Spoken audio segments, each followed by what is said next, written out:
माँ बिछड़े बेटे का इतना इंतजार नहीं करती जितना अल्लाह अपने बिगड़े हुए बंदे का इंतजार करते हैं। इसीलिए तो कुरान मजीद में फरमाया, या अय्युहल इंसान मा गर्रका बिरब्बिकल करीम, ए इंसान तुझे तेरे करीम परवरदिगार से किस चीज ने धोखे में डाल दिया। जैसे माँ बच्चे को समझा रही होती है, बेटा मामा से रूठा नहीं करते, मामा से दूर नहीं हुआ करते। लगता है इस आयत मुबारक में अल्लाह रब्बुल इज्जत बंदों को इसी तरह समझा रहे हैं, ए बंदो अपने परवरदिगार से रूठा नहीं करते, उससे दूर नहीं जाया करते। आओ परवरदिगार का दर खुला है।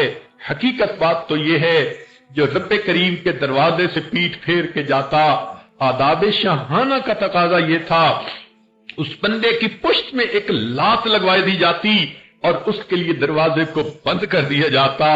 वो बदबख्त मेरे दरवाजे को पीठ फेर के जा रहा है, अब ये दरवाजा हमेशा के लिए बंद कर दिया। मगर अल्लाह रब्बुल इज्जत ऐसा तो नहीं करते, दरवाजा खुला रखते हैं, बंदे को चाहते हैं कि मेरे दर पर आए। बल्कि उलमा ने लिखा है, एक नौजवान जिसने सारी जिंदगी शैतानी शहवानी नफसानी कामों में गुजार दी, हत्ता के बुढ़ापा आ गया, नौकरी न रही, कोई कमाने का जरिया न रहा, औलाद थी नहीं, बीवी भी फौत हो गई, अब वो अकेला किसी रिश्तेदार के घर में पड़ा रहता है। तो वो बंदा जिसके पास न माल है, न जमाल है, न दुनिया की कोई और चीज है, हर वक्त खांसता रहता है। उसको रिश्तेदार भी कहता है, ए बूढ़े तुम्हारे खांसने की वजह से मेरे बच्चे परेशान होते हैं, चले जाओ यहां से।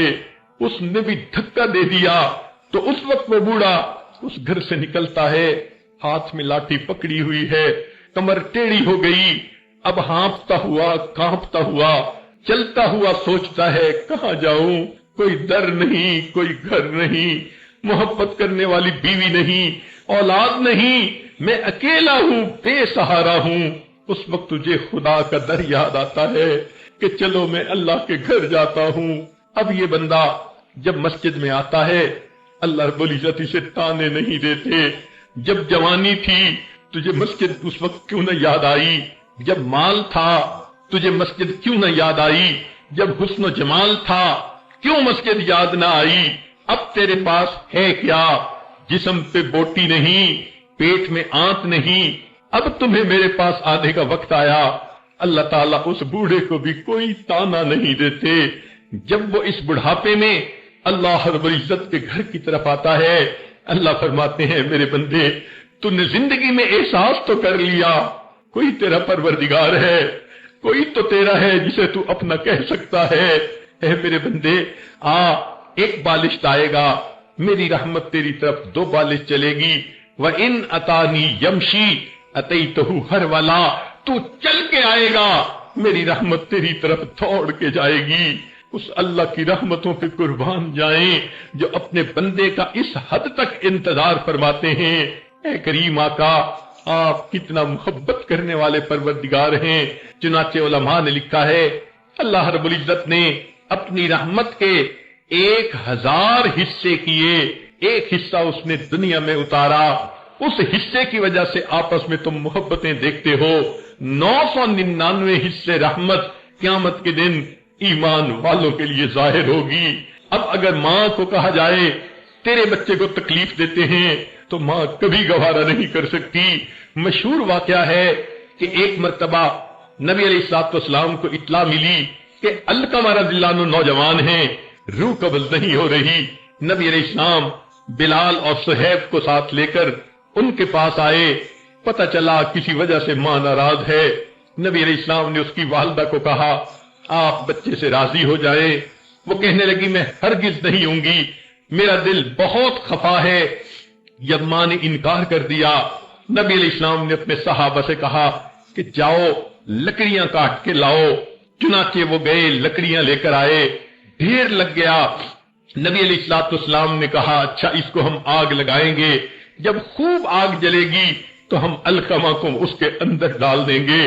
बूढ़ी औरत को पता चला, पूछने लगी मेरे बेटे को आग में क्यों डालेंगे।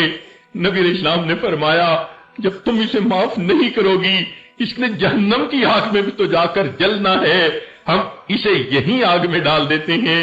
जब माँ ने देखा कि मामला सीरियस है, कहती है अच्छा मेरे बच्चे को आग में न डालें, मैंने अपने बच्चे को माफ कर दिया। माँ बच्चे की तकलीफ बर्दाश्त नहीं कर सकती। अल्लाह रब्बुल इज्जत का भी मामला इसी तरह है।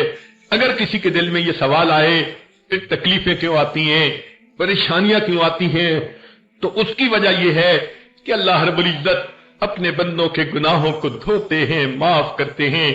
आपने नहीं देखा, खामिद एक कमरे में बैठा है, उसे दूसरे कमरे में बच्चे को रोने की आवाज आती है, वो पूछता है कि बच्चे के पास कोई है, जवाब मिलता है कि उसकी माँ मौजूद है।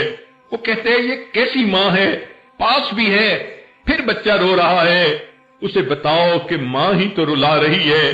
वो हैरान होगा, माँ रुला रही है, जवाब मिलेगा हाँ बच्चे ने नजासत कर दी थी, नजासत में लिथड़ गया था, माँ उसे साफ कर रही है, नए कपड़े पहना रही है, और बच्चा इस वजह से नहाने की वजह से रो रहा है। तो ये बच्चे का रोना माँ की सख्ती की वजह से, नाराजगी की वजह से, या माँ की दुश्मनी की वजह से नहीं, माँ की मोहब्बत की वजह से है। माँ बर्दाश्त नहीं करती उसके बच्चे से बू आए, उसके बच्चे के कपड़े मैले हों, वक्ती रोने को बर्दाश्त कर लेती है, लेकिन बच्चे को नहला के साफ कपड़े पहनाती है, फिर उसको अपने सीने से लगा लेती है। बिल्कुल यही मामला इंसान का है। दुनिया में रहते हुए ऐसे गुनाह कर लेता है, उसका बातिन नजस हो जाता है, दिल स्याह हो जाता है, गुनाहों की नजासत उसको बातनी तौर पर नापाक कर देती है। अल्लाह रब्बुल इज्जत इस बंदे की नजासत को पसंद नहीं फरमाते, वो खुद भी पाक हैं, उन्हें पाक बंदा अच्छा लगता है, लिहाजा कोई बीमारी, कोई मुसीबत, कोई परेशानी बंदे पर भेज देते हैं। उनका असल मकसद बंदे की मैल कुचैल को उतारना होता है, बंदे को पाक साफ करना होता है। फिर अल्लाह रब्बुल इज्जत उस बंदे को इस तरह बीमारी से पाक कर देते हैं जैसे उस दिन पाक था जब उसकी माँ ने उसको जन्म दिया था। कुर्बान जाएं अल्लाह की रहमत पर कि ये बीमारियां भी रहमत की शक्ल में आ जाती हैं, बंदे को धोने के लिए, आखिरत के अजाब से बचाने के लिए। इन्नल्लाह बिन्नास लरऊफुर रहीम, अल्लाह रब्बुल इज्जत अपने बंदों पर बड़े रऊफ और बड़े रहीम हैं।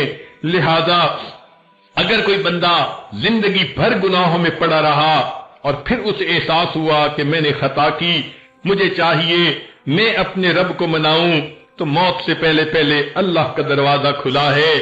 बंदे को चाहिए कि वो आए अपने रब को मना ले ताकि अल्लाह रब्बुल इज्जत इसके गुनाहों को माफ कर दे। हत्ता कि अल्लाह इतने खुश होते हैं, उलाइका युबद्दिलुल्लाहु सय्यिआतिहिम हसनात, अल्लाह ताला इस बंदे के गुनाहों को इसकी नेकियों में तब्दील फरमा देते हैं। चुनाचे इब्ने कय्यम रहमतुल्लाह अलैह ने एक वाकया लिखा, फरमाते हैं मैं एक मर्तबा एक गली में से गुजर रहा था, एक दरवाजे के करीब जब पहुंचा मैंने देखा कि दरवाजा खुला।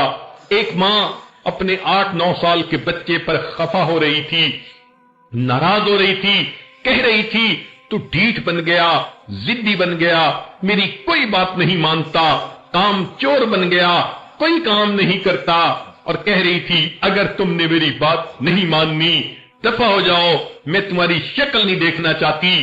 गुस्से में माँ ने जो बच्चे को धक्का दिया, वो बच्चा घर के दरवाजे से बाहर आ गिरा, माँ ने दरवाजा बंद कर लिया। वो फरमाते हैं मैं उस बच्चे को देखने खड़ा हो गया, थोड़ी देर वो बच्चा रोता रहा, फिर बिल आखिर वो उठा, आहिस्ता आहिस्ता कदमों के साथ उसने गली के एक कोने पे जाना शुरू किया, हत्ता कि जब कोने पर पहुंचा वहां जाकर फिर खड़ा हो गया जैसे कुछ सोच रहा हो, फिर आहिस्ता कदमों से वापस आया, अपने घर की दहलीज पर आकर बैठ गया, थका हुआ था, सो गया। थोड़ी देर के बाद उसकी माँ ने किसी काम के लिए दरवाजा खोला, देखा तो बच्चा दरवाजे पर ही लेटा हुआ है। माँ का गुस्सा ठंडा नहीं हुआ था, फिर वो कहने लगी जाता क्यों नहीं, चला जा यहां से, अगर तूने मेरी बात नहीं माननी तो मैं तुझे देखना भी पसंद नहीं करती। जब माँ ने उसे फिर डांटा, बच्चे की आंख खुली, वो खड़ा हुआ, आंखों में से फिर आंसू आ गए, कहने लगा अम्मी جب آپ نے مجھے دھکا دے دیا تھا میں نے سوچ لیا تھا میں یہاں سے چلا جاتا ہوں. امی میں نے سوچا تھا میں کسی کا نوکر بن جاؤں گا, مجھے کھانا بھی مل جائے گا, مجھے رہنے کی جگہ بھی مل جائے گی. اور یہ سوچ کر امی میں گلی کے موڑ تک پہنچ گیا تھا, لیکن وہاں جا کر مجھے خیال آیا مجھے روٹی بھی ملے گی, کھانا بھی ملے گا, ٹھکانہ بھی ملے گا, لیکن امی جو محبت مجھے آپ دیتی ہیں وہ محبت مجھے پوری دنیا میں کہیں نہیں مل سکتی. یہ سوچ کے میں واپس آ گیا.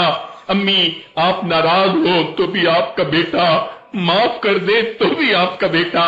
جب بچے نے یہ بات کی ماں کی ممتا جوش میں آئی, اس نے بچے کو سینے سے لگایا. میرے بیٹے اگر تو یہ سمجھتا ہے جو محبت میں تجھے دے سکتی ہوں وہ دنیا میں کوئی اور نہیں دے سکتا, میرا دروازہ کھلا ہے, آ جا گھر میں زندگی گزار لے. ابن قیم رحمت اللہ علیہ یہ واقعہ لکھنے کے بعد فرماتے ہیں کہ جب اللہ رب العزت کا گناہگار بندہ اپنے گناہوں پر نادم اور شرمندہ ہو کر اللہ کے دروازے پہ حاضر ہوتا ہے اور آ کر کہتا ہے الہی عبدک العاصی یتاکا, اللہ آپ کا گناہگار بندہ آپ کے دروازے پر حاضر ہے, مقرم بالذنوب وقد دعاکا, اللہ اپنے گناہوں کا اقرار کرتا ہے اور آپ کی خدمت میں یہ گزارش کرتا ہے فَإِن تَغْفِرْ فَأَنْتَ لِذَاكَ أَهْلٌ, اللہ اگر آپ معاف کر دیں تو آپ کو تو یہ بات سجتی ہے. وَإِن تَطْرُدْ فَمَن يَرْحَمْ سِوَاكَ, اللہ اگر آپ مجھے دھکا دے دیں تو پھر میرے لیے کون ہے جو مجھ پر رحم کرنے والا ہو. عجیب بات ہے, دنیا کی روٹی کا سوال کرنے والا کسی دروازے سے خالی چلا جائے اس کو کوئی حسرت نہیں, کوئی افسوس نہیں, دوسرے دروازے پہ چلا جائے گا, نہ ملی تیسرے دروازے پہ چلا جائے گا. مگر معاملہ تو انسان کا ہے, اگر وہ اللہ رب العزت کے دروازے پر آیا اور یہ دروازہ نہ کھلا اب اس کے لیے دوسرا کوئی دروازہ نہیں. جو اللہ کے دروازے سے خالی جاتا ہے وہی بدبخت ہوتا ہے, وہی شقی ہوتا ہے. ہم اللہ رب العزت کی رحمت کو سوچیں اور اپنے گناہوں پر نظر ڈال کر آج کی اس محفل میں یہ فیصلہ کریں اے کریم آج تک ہم اپنے زندگی غفلت میں گزارتے رہے, نمازوں میں سستی ہوتی رہی, پردے میں کوتاہی ہوتی رہی, زبان سے دوسروں کی غیبت ہوتی رہی, بہتان بازی ہوتی رہی. اے اللہ آج ہمیں اپنے گناہوں کا احساس ہوا, ہم آج کے بعد ایک نیک عورت بن کر زندگی گزاریں گی. اے اللہ ہم کوئی گناہ نہیں کریں گی. اے کریم ہمارے گناہوں کو معاف کر دیجئے. ہم نے تو دنیا میں دیکھا ہے کہ اگر کسی گھر کی عورتیں چل کے کسی دروازے پہ آ جائیں لوگ تو قتل کا مقدمہ بھی معاف کر دیتے ہیں.